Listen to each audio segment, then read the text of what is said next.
Hello, everyone, and welcome to a new episode of the Winning in Professional Services podcast. My name is Matteo, and I'm joined today by my co-host, Scott Presimone. In today's episode, we are talking about how to find inspiration in different fields than our own, the one that we operate in. And actually, I came up with this topic today just because I've had a bit of a revelation a few months ago. I was hitting a little bit of a wall in my field of marketing. I felt that I wasn't feeling as inspired by listening to new marketing podcasts or watching new marketing related YouTube videos or even reading about marketing at all. And so I purposefully detached myself from learning new marketing things and started reading more about other topics. I started reading poetry, I started reading science, even some nonfiction books as well. And the idea there was for me not necessarily to learn new things, but just to get a fresh perspective on things that are unrelated to marketing. And the fun thing is that after a while, I started getting some ideas after getting exposed to these other fields, which helped me get a bit more motivated about the things I do related to marketing.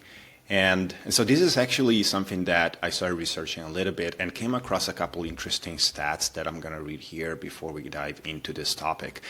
First of all, I came across a McKinsey study that says that 78% of service firms say that innovation is critical, but only 65% limit their research for ideas within their own industry.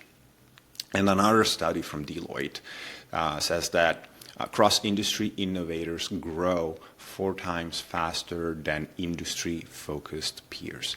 And so actually I came across these 2 studies after I started thinking about this topic, but it's actually quite relieving to know that getting exposed to new knowledge that is totally unrelated to what we do on a day-to-day basis can actually be beneficial to get new ideas for our own businesses.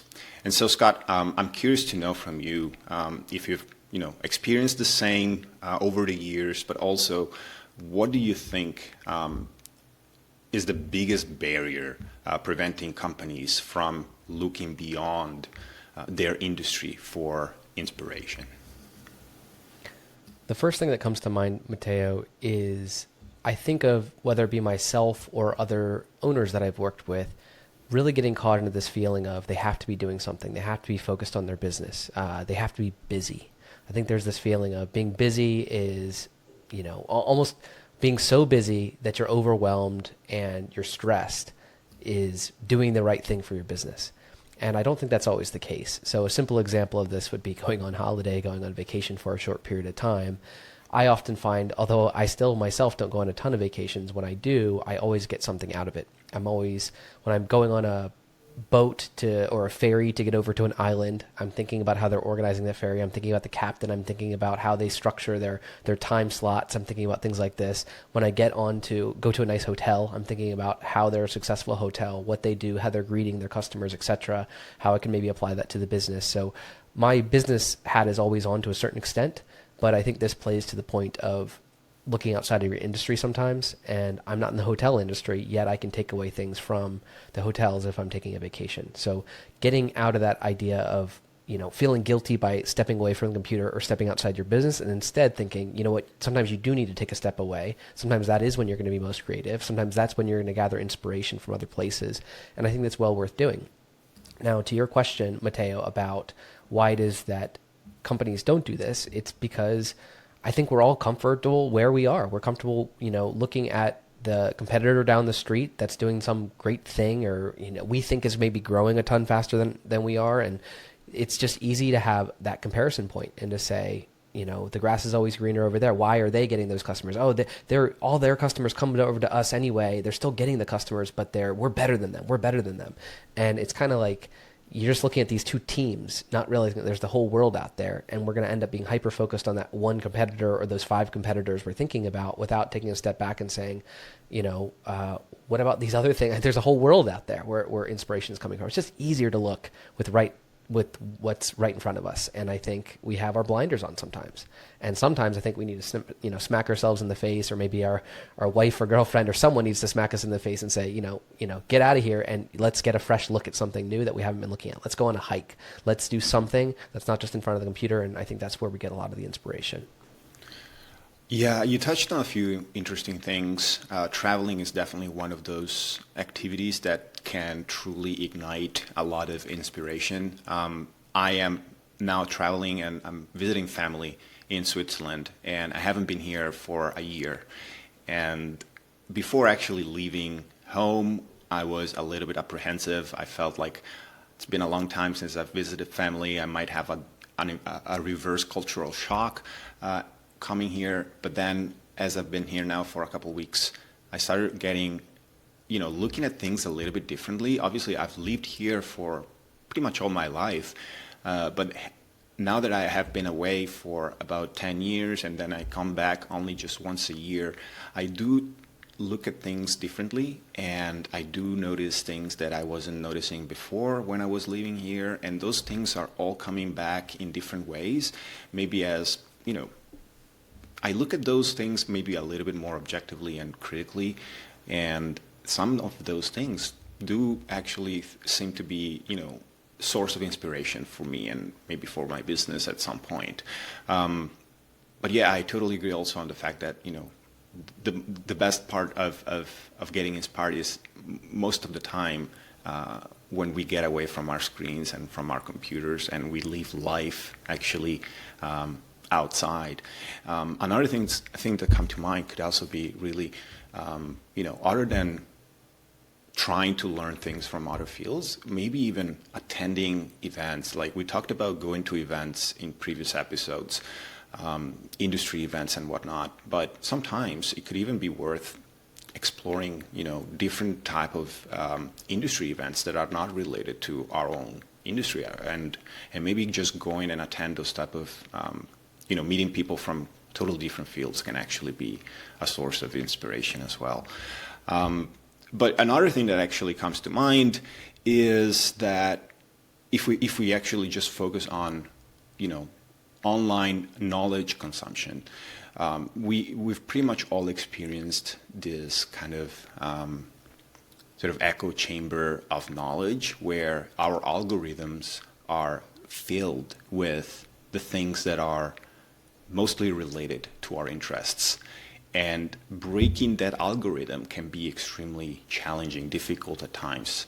You need to really consume a lot of different things that are unrelated to what's already in your algorithm to actually start getting served new knowledge or new information or new content. So I think this activity needs to be very intentional and proactive on our end. We can't just wait for new things to come in front of our eyes. So it's really something that you need to take some time to do proactively, in my opinion. Whether that's researching things on your own, or maybe having a group of peers that you share knowledge with, and on a regular basis share new things between each other, and have this new exchange of ideas that come from different people that you know and trust. But yeah, Scott. If I could tag on a couple things. Just I mentioned going on holiday or going on vacation, but I like the example that you're on right now because you're going, as you said, back home. You're visiting your family. And I know that you can be very methodical and very routine-oriented. You mentioned, of course, maybe when you're living in your condo in Bangkok, there's this kind of rhythm. Maybe you're going for a morning run, and then you're always doing this, and then you always come back to the office, and then you're doing this. And what's interesting is when you went back home, now it's that there's not just the time difference, there's the environment difference. Maybe it's colder outside. You have to plan your day a little bit differently. You have to structure it differently. You were mentioning the sun rises quite late, and so it's dark still in the morning. So you have to change your structure there. You have to, when are you going to go for your walks? Well, it depends on if it's cold outside. I think that you're a bit of a fish out of water for at least a bit of time as you're getting adjusted back to that. And we can look at that as an advantage or a disadvantage. I would say it's an advantage because now you have that new perspective. And in fact, if you come back to Bangkok or to Thailand, I'm sure that you're going to notice some things here because, so it's just a matter of having some diversity of experiences. And that's when you start to see things a little bit more, right? All your friends that haven't left and are still in the same area, they're a fish in water. They can't describe the water. Whereas when you are able to hop out of the water for a while and go somewhere else for several years now, and then come back, you're going to see the things that they don't see. And, you're going to be missing some things that they know better than you. So you shouldn't be coming in and going to a new environment and saying all the things that you should fix. But you still are going to be more sensitive to those differences. You're going to see them a little bit better. And I think that's where opportunities can come in. I'd honestly say that's why in a lot of countries, sometimes the immigrant population can be the creative ones. They can come up with maybe new ideas for new things. I'm not taking a political stance on this. I'm just saying purely you'll see some Middle Easterners in America or whatever else, and they might be able to develop this new, maybe it's not even just restaurants, I know that's the cliche thing, but it's like there's other things. There's other things that immigrants sometimes do because they're either forced to survive in that new environment or they are introducing something that didn't previously exist in that environment. And so I think if you're able to get out of your comfort zone and get into new environments, then you're just going to notice things more. And that can, give you a big advantage. 100%. I think the fact that, you come from a different environment and bring with yourself the experience and the knowledge of the environment you have lived for a long time, and then, bring it with you in a new place, definitely comes with a lot of things and a lot of ideas. For me, just coming here to Switzerland now, I see a lot of things that are missing that I definitely see could be potential businesses that exist elsewhere. Obviously, I'm not going to start anything here, but I think potentially, there could be business opportunities that haven't been explored here just yet. But actually, I want to just touch briefly on how can we actually start sourcing these ideas from other places. And, it doesn't have to be as structured. You can simply just not have a blueprint or sort of a process and just absorb, new knowledge and just let that knowledge permeate your mind and then wait for ideas to struck. But maybe if you go in with a little bit more intention and purpose, you could maybe get those ideas a little bit easier. And there's just a simple, framework that I think could be useful. First of all, just have an idea of what are the challenges in your business that you may, need to solve or want to improve, and then break down those problems in principles, and then try to find parallel situations in other companies or other businesses or other industries, and see how you can adapt those to your own particular problem. That could be one way. But at a much simpler level, or a much simpler way to think of this, I think the business world has already done this kind of application of other fields' knowledge into sort of marketing or business processes. One simple thing that comes to mind as a marketer is influencing user behavior. Marketing is really about that, and that really just comes from the field of psychology. There's tons of books that talk about how to influence user behavior or people behavior. And I think those just come from reading about psychology or learning about human psychology. Other things that come to mind are user engagement or even gamification of certain processes within our businesses.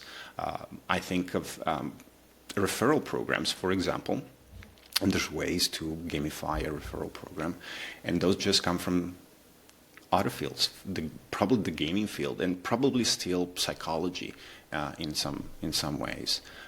Scott, do you have any other thoughts or any other examples that we can share with our audience related to? Sure. This is one that's probably referenced a lot, but I still think it's a useful one if you haven't read about this. But the Savannah Bananas, and this is a summer baseball team, but they created new ways to be creative and increase attendees. And I think that this is a good example just because if you're, let's say, a baseball team, whether it's a national level or, a city or a college or whatever, you're going to struggle with attendees, right? You need to have money to fund the team or money to, get new bleachers or stadium or whatever. So that means you need attendees and you need attendees. And ideally, you're not getting them just when you're winning a game because that's a chicken and the egg sort of situation, right? You're like, okay, well, I need to, in order to be able to go to the bigger games, win the games and then get attendees, we need more funding to be able to attract better talent.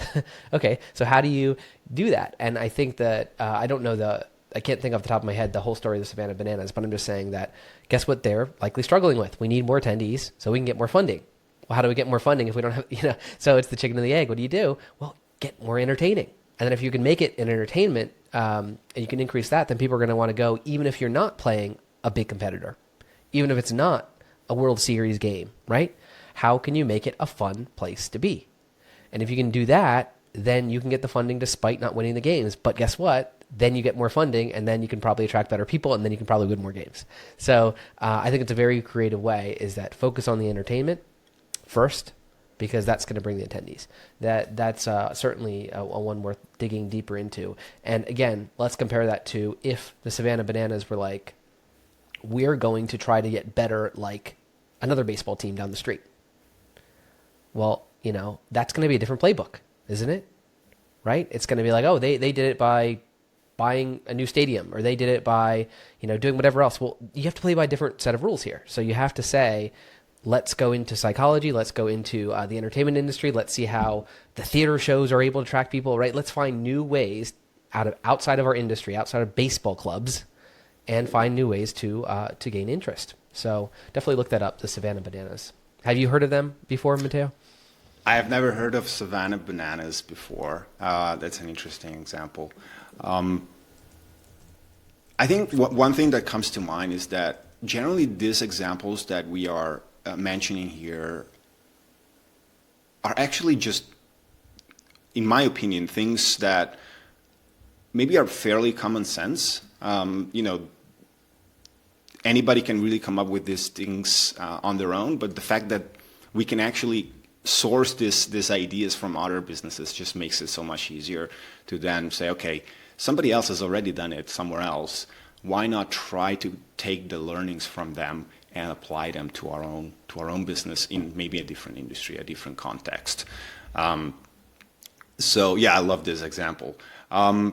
I just want to switch gears and just try to think of how we can manage this innovation by limiting risk as much as possible. Because I would imagine sometimes we come across these ideas from other fields, but we feel a bit unsure of how to go about applying those ideas without risking, making any big mistakes into our own businesses.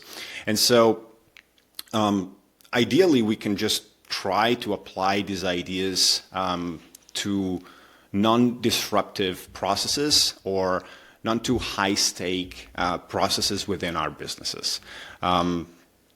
If we do want to try to improve a client-facing process, maybe instead of doing that, we can try to do or apply these innovations to an internal process instead, something that doesn't necessarily impact clients directly. Other ways to try and apply innovation into our own businesses by limiting this risk is just starting with a small controlled group rather than apply the whole innovation throughout the entire company.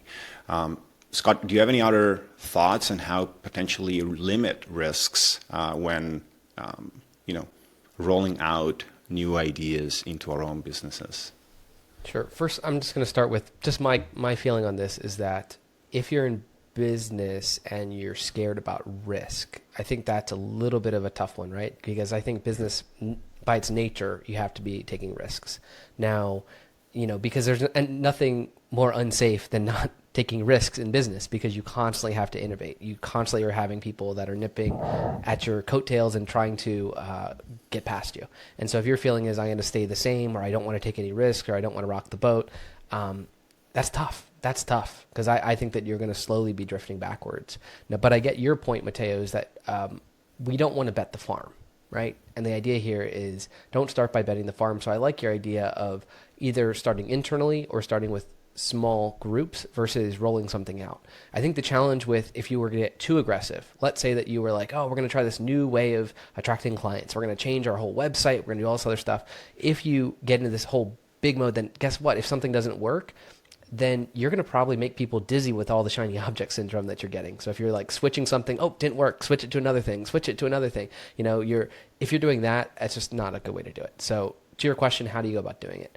I'll just fill in some examples to what you said. So let's say the first one, doing something internally. Well, let's say that you want to get feedback from your employees. You've struggled to get them to share feedback. Feedback about what they like about the business, what they don't like about the business, whatever.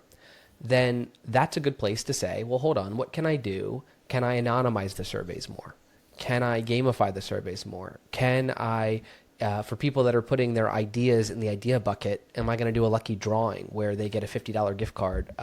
Someone lucky that gets that. So now you're experimenting with gamification on a small scale. Because I've certainly experienced this working with companies where we do struggle to get feedback from employees. So what better way? If you have 50 employees or 100 employees and you have 10 of them watching the internal video that you're doing, or you have one of them sharing suggestions, and the first thing would be focus on yourself and think internally and think, how do I do that? And guess what? If you're able to get that attendance rate up, or that viewership up internally, or that suggestion box filled, right? Then that's probably going to end up being something you can experiment with your clients, because you're going to probably want clients to survey and share their thoughts. And so that's one example of that. And then, maybe at first you're doing this, to your point about the sectors that you're working with, maybe you're doing this with first the clients that actually do interact with you a lot. So you're going from an internal initiative, that worked. Then you're trying to apply that survey to a select group of clients that are already highly engaged, the type of ones that might like to beta test things with you, the ones that are already sharing things. Then work with them. And then maybe now you're moving into an initiative that you're going to do on a more global basis with all your clients. So just iterate and start small and build it up. I agree with you, Scott. I think starting with a small batch of clients is the best way to go about it. I'm even thinking that if we are trying to change a few things on our websites, if we want to optimize certain flows on our website, instead of rolling those changes out to the entire website all at once, we may want to do it first on those pages that maybe get less traffic, although still some significant amount of traffic, just so that we can monitor the behavior of users on our websites. And then once we have tested and proved that our changes are effective, then we can start rolling them out to other parts of the site as well. So yes, I definitely agree with you. And also I agreed on the fact that innovation and change are inevitable when running businesses. We can't really shy away from them. We can't really remain static over time. So whether we come up with ideas on our own without even just looking at other industries and fields like we've discussed in this episode or not, we just really need to continue innovating in our businesses. Can I add something there? Because that just reminds me, Mateo, that it can't always be our ideas, right? As a founder, as an owner, as a managing director, or whatever you are in the company, it can't be one person that's innovating. And I would say that it's worth thinking a little bit about your company culture a little bit. If there's not a lot of innovation going on and a lot of new ideas going on, I think you should ask yourself why for a second. Why is it that team members are not innovating? Now, something again that I've experienced when advising clients is sometimes I actually see what's happening, and I see that sometimes an owner is actually reducing the innovation within their company without even knowing it. And the way I typically see that is that people are coming up with ideas, but they're getting shot down too quickly. Or those little micro experiments are not being allowed to happen. And it's true that a brand new person who's an intern, maybe they shouldn't be coming in and saying, let me pull all these levers, here I am to come fix things, when they don't know the basics. But if someone who's been in the company for a while and has earned the trust to be able to be given a little bit of a sandbox to play in and try things out in, I think that allowing them to start with small experiments is a good way to show that you're willing to back up innovators within the company. So if you're not having people stand up and say, hey, I just saw, I just went to this baseball game and it's really cool they did this. I kind of have an idea of how we could maybe apply that concept to our business. Maybe I could do this. If there's no one in your company doing that, you should be asking yourself, why? What type of culture do I have within the company that is making people say, I'm going to be either told no, because the boss has told me to no 15 times already, or if I'm told yes and it doesn't work, I'm going to be blamed. Those are two common reasons that people don't tend to innovate. And so I just think it's important you get these ideas from other people and you really encourage people and give them positive reinforcement when they do come up with ideas, even if the ideas aren't perfect, even if they aren't great, even if they don't work. It's still a win if you have ideas coming from multiple people and creativity coming along. I totally agree. I think this could potentially be an entirely different episode on how to just develop a culture of innovation within our businesses. I think we've reached pretty much the end of today's episode.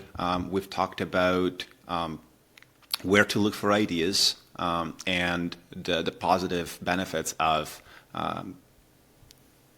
implementing ideas from other industries, but also just continuously innovate in our own business as well, and how to really try to limit the risk of implementing these new ideas into our own businesses and develop this innovation culture within businesses. Scott, do you have any parting thoughts before we close this episode? Just to take action, just as always, right? There's mulling it over, there's thinking about it, there's listening to someone talk about it, but then there's actually doing it. And I think as we talked about, you can take these baby steps, you can do small little things, you can find a new innovative way to get a survey where you get feedback from your team. These are all things that can be implemented in an hour. So I'd highly encourage you to just take a step or take the first step versus sitting back and kind of having the world change around you without innovating at all. Perfect. Thank you so much, Scott. Thank you, everyone, for joining us for this episode. As usual, you can listen to this on Spotify, Apple Podcasts, and on our YouTube channel, where you can also leave comments in the comment section and let us know if you have any recommendations or thoughts for topics that you'd want us to cover in future episodes. Thank you so much, and see you all next time.